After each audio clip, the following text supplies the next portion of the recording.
tous les polas que j'ai fait pour moi ils se valent. Donc ça peut très bien être mon meilleur pote que j'ai pris dans le livre, Jules, ou un autre petit créateur ou designer. Si le pola il est dans le livre, c'est qu'il a sa place et qu'il est à la même hauteur que tous les autres. Salut les jeunes d'aujourd'hui, c'est Jocelyn Hamel et bienvenue dans mon interview x4. Je suis photographe professionnel depuis un peu plus de 3 ans maintenant. Photographie un peu différentes choses dans le milieu de la mode et de la musique, et notamment des Polaroid x4.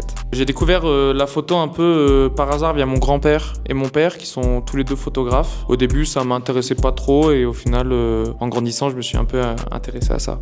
Je crois que c'était mon premier accès en backstage à un concert à Lille. C'était pour le concert de Vladimir Cauchemar. C'est là où je me dis putain c'est kiffant en fait aussi de pouvoir faire des photos un peu plus proches et des portraits et tout en argentique avec des artistes. Et c'est là où je me suis dit vas-y on va essayer de développer un petit peu ça avant de devenir pro. Du coup le format x4 ça vient de mon grand-père, c'était son appareil et ça servait à faire des photos d'identité à l'ancienne. Il l'avait redonné à mon père et du coup je l'ai récupéré de mon père et c'est un peu comme ça que ça a commencé. C'est un peu au feeling, il y a pas mal de gens qui me contactent ou moi aussi je vais démarcher soit des marques ou des artistes que j'aime bien et avec qui je trouve qu'il y a quelque chose de cool à faire en termes d'image. Jusqu'à présent c'était 100% photo et là à la suite du livre et de l'expo j'aimerais bien faire un petit peu de réal et évoluer un petit peu. En général je bosse en équipe ou enfin il y a des shootings où je vais être solo sur le shoot mais tout ce qui va être préparation en amont du shoot, ça j'ai une équipe qui m'aide, j'ai un agent, j'ai des potes et tout qui sont là pour m'aider au quotidien. Le format x4 du Polaroid parce qu'en gros je cherchais un peu une identité ou un peu une patte artistique qui fait que dès qu'on voit une photo on se dit ah c'est Jocelyn Hamel. J'arrivais pas trop à trouver que ce format et puis je suis un peu tombé aussi par hasard sur le Pola x4 un jour en allant chez moi, je vois une photo de ma mère sur le frigo et tout et j'ai tout de suite su que c'était ce format là et que j'allais le développer pour essayer un peu de pousser ma DA avec ce format. Ce que j'aime avant tout c'est l'objet en lui-même Polaroid. Où là, genre, on voit la photo tout de suite sortir, c'est sur le papier, le truc il est vraiment immortalisé. En fait là, les polas que j'utilise, c'est des packs qui sont périmés. Et du coup, en fait, il m'arrive d'avoir des packs un peu trop périmés et du coup, la photo elle est pas parfaite ou la couleur elle est pas parfaite. Mais je trouve que c'est ce qui fait le charme du Polaroid. Attends, je l'ai ramené, je vais te le montrer. Donc mon petit bouquin, donc au forme pour document officiel. Mon premier livre photo.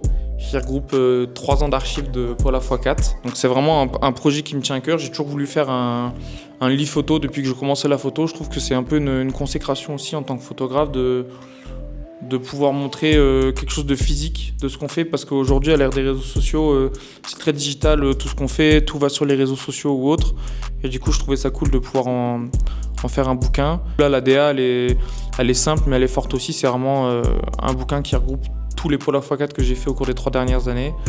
Donc on peut retrouver pas mal de gens et pas mal d'exclus dedans. Du coup, je shootais tous les polas dans un premier temps. Après, tous les scanner. Et après, j'ai travaillé avec une graphiste et tout aussi sur le livre.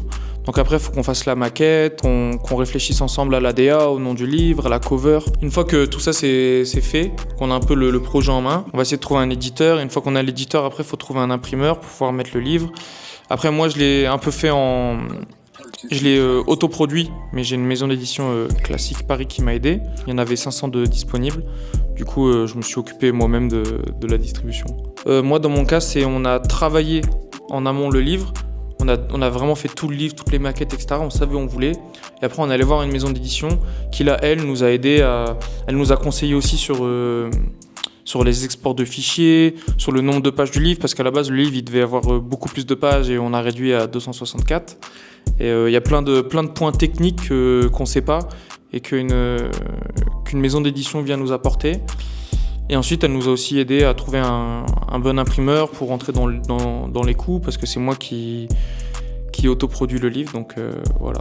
Mais après, oui, le cas où les maisons d'édition viennent à toi, souvent elles vont produire ton livre. Du coup, tu peux aussi un peu avoir moins de DA sur le projet, parce que la maison d'édition voudra sûrement avoir un peu sa touche sur le livre. Et c'est pour ça que ça me tenait à cœur de l'auto-produire, pour vraiment rester dans la DA qu'on a imaginé avec la graphiste. J'ai fait ma première exposition qui avait lieu là, début octobre. C'était pour pousser un peu le livre, mais aussi pour pouvoir montrer l'étendue des polas que j'avais fait au cours de ces dernières années. Et je trouvais ça cool de faire un événement physique où les gens puissent venir voir aussi mes photos, où je peux discuter avec eux, avoir leur avis sur mon travail, et je trouvais ça vraiment cool de faire ça. Et du coup, pour revenir sur la distribution, oui, j'ai vendu le livre au cours de au cours de l'exposition, mais j'ai aussi fait un site internet où les gens pouvaient l'acheter dessus. J'ai commencé à le placer dans diverses librairies à Paris, un peu à Tokyo, et là j'essaie aussi dans d'autres pays. Donc oui, ça c'est un taf que tu dois faire aussi à côté. Les gens se rendent pas forcément compte, mais ça demande du temps, faut contacter les gens, faut envoyer les livres aussi, parce que les commandes elles vont pas se faire toutes seules. Donc voilà. J'ai travaillé la scénographie avec un très bon pote à moi. Donc je lui ai envoyé un peu des idées de choses que je voulais faire, de mise en place, etc. Du coup après on a retravaillé un peu la scéno ensemble. Il m'a proposé des choses. C'est lui qui a un peu aussi conseillé de faire des cadres blancs par rapport à la DA des polars. Après il faut trouver un lieu, faut faire les tirages, faut faire les cadres. Tout ça, ça coûte de l'argent. Il faut aussi essayer de trouver des sponsors pour qu'ils viennent t'aider financièrement. Après, j'ai fait un vernissage, du coup, il fallait aussi inviter les gens. Autour de l'expo aussi, il faut faire de la com, parce que c'est bien beau de faire une expo, mais si personne vient, c'est un peu dommage. Du coup, t'as toute la com qui vient avec et tout, et ça a été pas mal de taf en vrai. J'ai pas vraiment genre une anecdote quoi avec un artiste précis, parce que tous les polas que j'ai fait pour moi, ils se valent et je les aime tous tels qu'ils sont. Donc ça peut très bien être mon meilleur pote que j'ai pris dans le livre, ou Jules, ou un autre petit créateur ou designer. Pour moi, si le pola il est dans le livre, c'est qu'il a sa place et qu'il est à la même hauteur que tous les autres. Là, en ce moment, il y a Charlie XX que j'aimerais beaucoup shoot. Des gros artistes comme Drake ou Rihanna ou... J'allais le dire. Peut-être du Antoine un jour, mais... Non, oui, en fait, il y a toujours plein de gens que j'ai envie de shooter dans tous les milieux différents, tous les horizons. Il y a un bel homme aussi derrière, Roman. Bientôt, il sera dans le tome 2 aussi. En fait, c'est comme dans le tome 1, c'est vraiment genre ma culture. Genre, je shoot les gens que j'aime bien, que j'apprécie. Avec un peu de recul, cette expo, elle m'a apporté pas mal de visibilité aussi. Je pense, après je suis pas sûr aussi parce que c'est que mon avis, mais aussi une certaine légitimité dans le milieu en tant que photographe.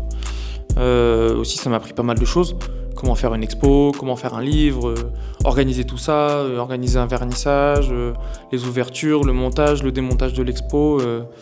Non, ça m'a appris pas mal de choses. Ouais. Au début, j'étais pas trop à l'aise avec ça parce que je montrais pas trop mon visage, je parlais pas trop face cam ou quoi, je m'exprimais pas trop. Je trouve que c'est quand même un petit peu important quand on a un vrai projet à pousser ou autre, parce qu'en fait, je pars du principe que tout le monde me connaît pas. Il faut aussi pousser des nouvelles personnes à découvrir mon œuvre, découvrir mon art. Et donc je trouve ça important. Après, faut pas non plus faire tous les médias, faut faire attention aussi à ce qu'on dit, à comment on s'exprime, parce que c'est quand même notre image qu'on met en avant. Donc c'est un bon exercice, c'est quelque chose de nouveau pour moi, mais ça me plaît en tout cas. En vrai, c'est nous le futur, hein. Y a rien d'autre à dire. Même si j'ai roulé ma bosse, hein, j'ai bientôt... Je suis plus vraiment jeune moi. Je travaille un peu la suite. Comme je disais, j'ai envie de me lancer un peu dans la réal, que ce soit dans des clips, dans de la pub, dans des éditos. Donc j'écris pas mal de choses, je suis en train un peu de me former, de me cultiver aussi. Et en photo, j'aimerais bien faire un peu plus de campagne, de cover, que ce soit cover magazine ou cover dans la musique. Donc voilà un peu la suite des projets. Pour le moment, c'est en préparation. On peut retrouver mon taf sur mon Insta, Jocelyn-Amel, sur mon site internet aussi, jocelynamel.com, où vous pourrez retrouver ce beau bouquin. Ouais, merci en tout cas pour l'interview, c'était grave cool hein, et à bientôt.